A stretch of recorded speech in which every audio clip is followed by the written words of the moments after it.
Welcome back everyone, it's Charlie. This is going to be my Spider-Man 3 Daredevil video. There was a couple clips that posted this week. A lot of you were asking me because Charlie Cox had been talking about Spider-Man 3. There's a bunch of Marvel Phase 4 stuff that he talks about, so we'll break it all down. If you're new to the channel, be sure to subscribe to get all the videos. We're doing an Amazon giveaway. All you have to do to enter is be a subscriber and leave your favorite Daredevil moment on the video. So just going down the list, starting with number 5, Charlie Cox himself did a Daredevil rewatch party with the comic book people, and during that they talked a lot about him coming into the MCU properly during Marvel Phase 4 and future projects, and about him being in Spider-Man 3 because of all the recent reports that Daredevil might be featured somehow during Spider-Man 3. Kevin Smith and a lot of other people were reporting that there was supposed to be a lawyer at some point during Spider-Man 3 that would help him clear his name because Mysterio framed him for his death and outed his identity. So in addition to any Sinister Six villains like Kraven that they introduced during the movie, there are a couple problems that Spider-Man can't punch in the face. Like he has a bunch of legal problems that he'll need some help with. This is that clip of Charlie Cox talking about Spider-Man 3 and Marvel Phase 4. Yes, I hadn't heard those rumors, but I mean, it's certainly not I'm certainly not involved in any of that. I have not. If that's true, it's not with me. It's with another actor. I mean, do you want to appear with Spider-Man? I mean, it's Spider-Man, right? I just love. I'd love to. I'm very grateful. I had a great time. I had a great run of it. I couldn't be happier. I'm so grateful I got to play that character for as long as I did. But of course, I would love to keep going. I'd love to be involved with as much of. I love it as a fan of the Marvel movies. I love the little stuff that they do where they pop up here and there. And that was the one thing, because we were on Netflix, we weren't really able to do as much. I think for kind of legal reasons. I don't know why, but I think that was the reason. So I loved the idea of Jessica and Matt showing up in the background, or Matt as a lawyer advising Peter Parker or whatever it is, would be really, really cool. So 4, during that clip, he's either a very good liar, most superheroes are, or Marvel just really hasn't contacted him about Spider-Man 3 or future MCU projects yet. Marvel also recently auctioned all the props and the costumes off from Daredevil and the other Marvel Netflix series, so even if they do bring him back as Daredevil in Marvel Phase 4, it would have to be a totally different costume, which I think everyone is fine with. Daredevil has worn a couple iconic costumes in the comics. There's even the clip at the beginning of this that I put there with him putting his mask on and sipping his coffee like it's no big deal, just chilling out during quarantine.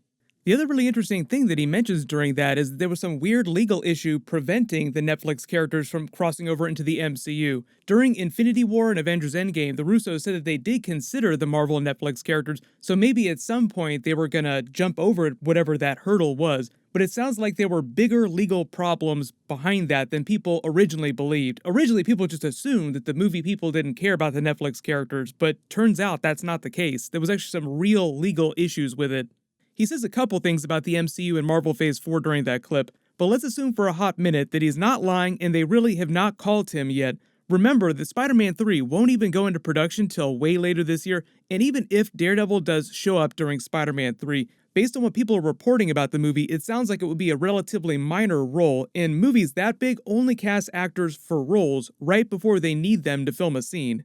Originally, Spider-Man 3 was going to film from July to October, just like they did for Spider-Man Far From Home and Spider-Man Homecoming before that. Sony and Marvel just confirmed that they delayed the movie to November next year, so Spider-Man 3 won't be coming out till the end of next year, if you didn't know. That means they might not start filming the movie till November this year, even though that's beyond the 2-year cooling off period for Daredevil. There's that standard cooling off period for the Marvel Netflix characters. It's a little bit different because the cooling off period starts when each series ends. So I'll explain that in a second too, because I know everybody's wondering, when is Punisher going to come back? What are they going to do with the Luke Cage character? What are they going to do with Iron Fist if they're going to recast that character? So 3, there was a recent report about some of the other Marvel Netflix characters recently, including Punisher. A lot of people, it turns out, had falsely assumed that Marvel was free and clear to use the Punisher character anytime they wanted because of the way the contract with Netflix worked.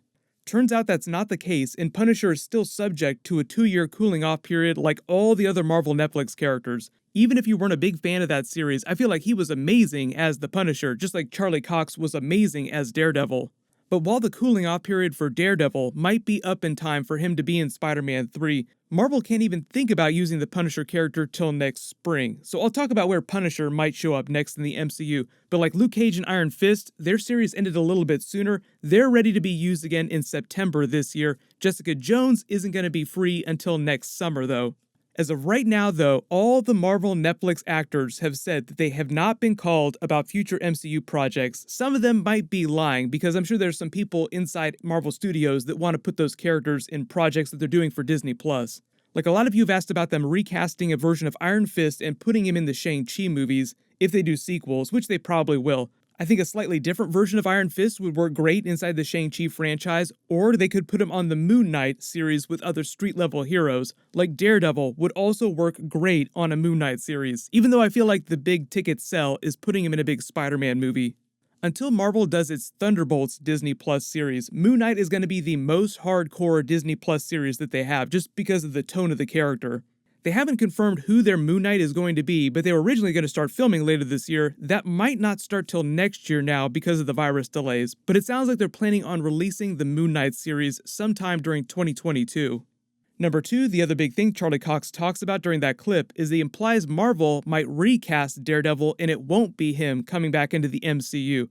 Because Kevin Feige is a big fan of the Daredevil character, he's talked about wanting to do things with Daredevil, but because of the Netflix contract, that hasn't been possible. I think fans would be pissed if they recast though, and if you recast Charlie Cox, it would imply that they probably wind up recasting everybody. And Vincent D'Onofrio was an amazing version of the Kingpin. People would ask him all the time, season to season, do you want to cross over with Spider-Man? And of course he would say things like, yes, but I don't think that's ever going to happen. That was a couple of years ago, and that was before Sony started developing a bunch of Spider-Man TV projects. I just did a video about how some of those might wind up on Disney+. He would be perfect in a Disney+ Spider-Man series. A lot of you also wondered about what was going on with Daredevil Season 3, because they did have a really cool X-Men Wolverine Easter egg at the end. If you're not a big comic book reader or you're not familiar with the Bullseye backstory, in the comics, he gets his ass handed to him, breaks his spine, then gets it replaced with an adamantium one, the same way that Wolverine had adamantium coated all over his skeleton. Bullseye comes back with the adamantium spine that much stronger, but also as a result of his surgery, he can no longer feel pain. He winds up coming back with a vengeance, and they did that at the end of Daredevil Season 3. That was sort of their post-credit scene, Bullseye getting his adamantium spine.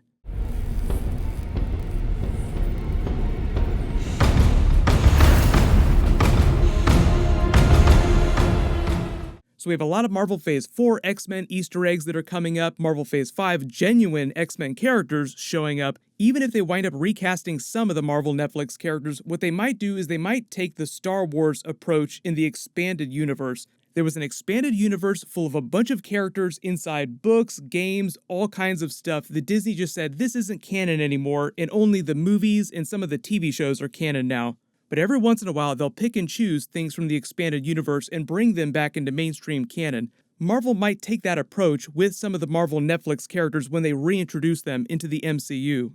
But everyone let me know in the comments, if they do wind up recasting some of the Marvel Netflix characters, which ones would you want them to recast? I feel like everybody'd be okay with them recasting Iron Fist, and as long as they keep Charlie Cox as Daredevil, John Bernthal is the Punisher, and Mike Coulter is Luke Cage, I feel like people will probably be okay with them recasting some of the other characters.